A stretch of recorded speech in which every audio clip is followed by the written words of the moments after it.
Just got off the phone with Yellowstone National Park spokesperson Al Nash telling us there's 3 to 8 feet of debris along 89 north of Gardner along the Corwin Springs area. We're still at the moderate risk level here for the Gallatin National Forest, but with still several weeks to go before the peak of the fire season, we're not quite out of the woods yet. But behind my shoulder here, we're still tracking some of those smaller storms that you're talking about. They're not severe, but they're still out there. Small hail, brief gusty winds are still possible. There could potentially be thousands of people impacted if this fire makes a run. Of course I'm having fun. It's the Gallatin County Fair. How can you not have fun on such a great day like today? The weather cooperated beautifully. Now you want to do lots of things to keep your body from being cold. In fact, I'm wearing 5 layers right now, and of course you want to have the hat to keep your head warm where most of your heat comes out, and you want to limit that exposed skin if possible, and that's where these face masks really make it a lot better for you. On the drive out here, it was, as you described it, a sheet of ice, very slick conditions, and these slick conditions all day long have led to numerous accidents. We've got about maybe 3 to 3.5 inches of the white stuff, but that's not the big story. It's actually the road conditions as we look behind me here. Now live to meteorologist Adam Bell, who is out storm chasing this afternoon. He joins us now live from the weather patio. Adam, quite an adventure. That's right, Judy, and it's thanks to that meteorology team that we have that I was able to track the storm, put myself right in the middle of it as it went overhead. Have a listen.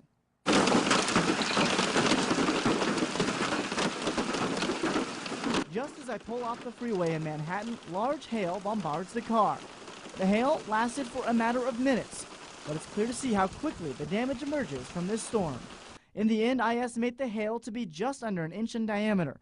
But that wasn't the only part of the storm to do damage. Strong, gusty winds moved through with this storm, strong enough to knock over power lines and trees, several across the road. Emergency personnel stayed busy into the evening hours, directing traffic around closed roads and down trees. While the storm may have been brief, cleanup of the aftermath won't be as quick. And of course that cleanup will continue, and we will begin to see much more of the damage as the days emerge. We'll begin to see a lot more of those pictures and hopefully some more of those videos as well. Now we'll send it back into Chief Meteorologist Mike Hurd, the latest on the details and the specifics of the storms that rolled through. Mike? MTN's Adam Bell joins us with a live report on what they saw and what's next. Adam. That's right, Donna. The word to describe the damage was devastating. It was used many times today. I wanted to show you this grain bin right here. This is pretty much destroyed. It's going to have to be replaced. They can't really fix that. And this is one of many that were damaged by the storm. But it wasn't just property. It was also the crops. As we walk over to the cornfield, the corn ears were just beginning to grow. That's when the storm hit. Lasted about 15 minutes, destroying most of the crops. An estimated $44 million of crop damage was estimated across Gallatin County at a minimum. Now, earlier today, Governor Bullock and Senator John Tester were in town looking at the damage for themselves, getting that firsthand visual of what the damage looked like, and those local farmers were happy to see him here. Having them here today meant a lot to a lot of people. I mean, it shows that they're concerned. It doesn't only affect the farmers, it's a trickle-down effect. It affects a lot of people in the ag industry, implement dealers to car dealers to people that sell parts. It affects a lot of people, and I think with Governor Bullock here today and Senator Tester, it just shows that they care, that they're concerned about the economy here in the Gallatin Valley. Now back here live, the next step is to declare this area a disaster area, and that's what's going to happen starting Monday morning. The county commissioners are going to sign some paperwork, send it up to the governor's office, and the governor already said he's going to do everything he can once he gets that paperwork to get some assistance from Washington, D.C. right here into the Gallatin Valley. Reporting live from south of Manhattan, I'm Adam Bell, MTN News. Your accurate forecast from Adam Bell starts now with live Storm Tracker Doppler. Fair, accurate, to the point. And speaking of that live Storm Tracker Doppler, there's a shot of it. Pretty quiet conditions in southwest Montana. Not expecting much in the way of snowfall. In fact, quite the opposite. It's going to be a chilly night because of the clear skies. I'll just let you know how chilly in just a couple minutes. But we did see some snow in the last 24 hours. Numerous snow reports across most of western Montana. In fact, right around the Bozeman area in Gallatin Gateway, there was reports just outside of town at 13 inches of snow.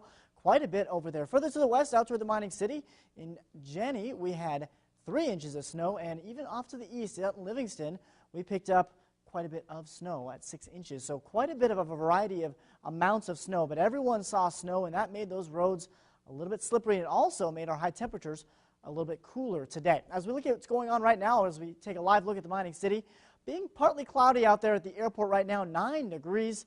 It's a chilly evening. I do expect the numbers to get well below zero in Butte. So bundle up tonight into tomorrow morning. It's going to be a chilly one. Out in the Gallatin Valley as we overlook Bozeman, pretty quiet conditions. More of a clear sky being reported right now, but a similar temperature as in Butte. We did hit 28 for our high temperature today in the Bozeman area. In the mining city, 27 over 14 for the highs and lows, and nowhere's near records, but still, it's nice to see a little bit of precip. We picked up 800s in the bucket today, almost bringing our total for the month up to 900s and almost getting us near average for the month of February. We need to catch up on those drought numbers across much of Montana. 28 over 22 in Bozeman. Of course, it's colder now at 9 degrees over in the Bozeman area. And there are your numbers across much of the region. We're looking at some cool numbers, mainly due to the fact that we had the extra snow on the ground, reflected a lot of that sunlight, didn't allow us to warm up nearly as warm as we like to get. And then the clear skies tonight combined with that fresh snow, spelling a very chilly night, probably one of the colder of the next 7 across our area. So we're looking at a clear sky for tonight in our True View forecast.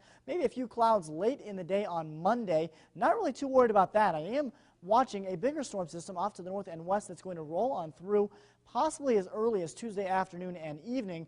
Another bout of snow possible Wednesday and Thursday.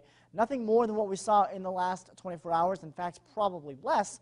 But we still have the chance for some slick roadways as we head toward the middle part of the week. But a chilly night in Butte tonight, -6 here, 0 up in Anaconda. Dillon scraping above the 0 mark at 6 above for the overnight low. Tonight, or tomorrow rather, across the Butte area, 27 in Butte itself, 34 out in Whitehall, so we're still going to be below average for our high temperatures tomorrow afternoon. In the Gallatin Valley, we're looking at temperatures sticking around in the single digits to teens, below 0 in a few places, so a cold night for many of us. As we jump to the high temperatures tomorrow, we are going to see again some pretty chilly afternoon highs. And a quick look at the 7-day forecast. First, looking in the Bozeman area, we are looking at temperatures hanging tough in the 30s tomorrow, but then we're in the upper 30s to low 40s over the next several days. It's good to see those mild numbers sticking around much of the region. Over in Butte, again, a chilly start tomorrow morning, below 0.